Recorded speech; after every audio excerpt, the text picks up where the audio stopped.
വയനാട്ടിൽ കടുവാ ഭീതി ഒഴിയുന്നില്ല. കഴിഞ്ഞ ദിവസം മാനന്തവാടിയിൽ വീണ്ടും കടുവയിറങ്ങിയിരുന്നു. ഒരു പശുക്കിടാവിനെ അടക്കം ആക്രമിക്കുന്ന രീതിയിലേക്ക് കാര്യങ്ങൾ മാറുകയും ചെയ്തിരുന്നു. എന്തായാലും ഈ സംസ്ഥാനത്ത് ഇങ്ങനെ വന്യജീവി ആക്രമണം തുടരുന്ന ഒരു സാഹചര്യമുണ്ട്. അതിന്റെ പശ്ചാത്തലത്തിൽ വയനാട്ടിൽ ഇന്ന് വനം മന്ത്രി എ കെ ശശീന്ദ്രന്റെ നേതൃത്വത്തിൽ ഇന്ന് സർവകക്ഷി യോഗം ചേരുകയാണ്.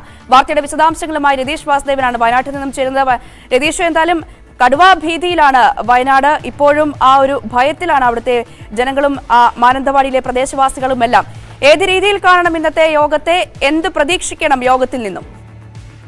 രഞ്ജിനി, തീർച്ചയായും വളരെ ആകാംക്ഷയോടെയാണ് വനം വകുപ്പ് മന്ത്രിയുടെ ഈ യോഗത്തെ കർഷകരും ജനങ്ങളൊക്കെ കാണുന്നത്. കാരണം കടുവ ഭീതിയിലായിട്ട് ആഴ്ചകളായി. ഇപ്പോൾ ഒരു കടുവയെ പിടികൂടിയ ഉടനെ തന്നെ മറ്റൊരിടത്ത് ഒരു കടുവ ഇറങ്ങിയിരിക്കുന്നു, വളർത്തുമൃഗത്തെ ആക്രമിച്ചു കൊന്നിരിക്കുന്നു. ഇതെല്ലാം സാധാരണഗതിയിൽ വനംവകുപ്പിന് പ്രാഥമികമായി ചെയ്യാനുള്ളതുപോലെ കൂട് വെച്ച് പിടിച്ച് അതിനെ മാറ്റുക തുടങ്ങിയ സാമ്പ്രദായിക കാര്യങ്ങളാണ്. പക്ഷേ ഇതുകൊണ്ട് അവസാനമില്ല. ഇതിനൊരു ശാശ്വത പരിഹാരം വേണമെന്ന ആവശ്യമാണ് ഇപ്പോൾ എല്ലാ ഭാഗത്തുനിന്നും ഉയരുന്നത്. വനവും നാടും തമ്മിൽ വേർതിരിക്കുക എന്നത് ഒക്കെ വർഷങ്ങളായി പറയുന്ന കാര്യങ്ങളാണെങ്കിലും അതൊന്നും നടപ്പിലായിട്ടില്ല. ശാസ്ത്രീയമായി ഒരു പഠനം, പ്രായോഗികമായി എങ്ങനെ ഇതൊക്കെ നടപ്പാക്കാമെന്നുള്ള വലിയ തരത്തിലുള്ള ഒരു പഠനവും ഇടപെടലും ഉണ്ടെങ്കിൽ മാത്രമേ ഈ പ്രശ്നം ശാശ്വതമായി പരിഹരിക്കാൻ കഴിയൂ. മന്ത്രിയുടെ നേതൃത്വത്തിലുള്ള യോഗത്തിൽ എത്തരത്തിലായിരിക്കും ആ കാര്യം ചർച്ച ചെയ്യുക എന്ന് മനസ്സിലായിട്ടില്ല. എന്തായാലും വളരെ പൊടുന്നനെയൊന്നും ഈ പ്രശ്നത്തിന് ശാശ്വത പരിഹാരം കണ്ടെത്താൻ വനം വകുപ്പിനോ സർക്കാരിനോ ഒന്നും കഴിയില്ല എന്നതും മറ്റൊരു സത്യമാണ്. എന്തായാലും കടുവ ഭീതി ഒഴിയുന്നില്ല. പിലാക്കാവിൽ ഇപ്പോൾ കൂട് സ്ഥാപിച്ച് RRT സംഘം അവിടെ നിലയുറപ്പിച്ചിരിക്കുകയാണ്. എന്തായാലും വളരെ വൈകാതെ തന്നെ കൂടുതൽ കടുവ കയറും, ആ പ്രദേശത്തെ ഭീതി ഒഴിവാക്കാൻ കഴിയുമെന്നൊക്കെയാണ് വനംവകുപ്പിന്റെ കരുതൽ.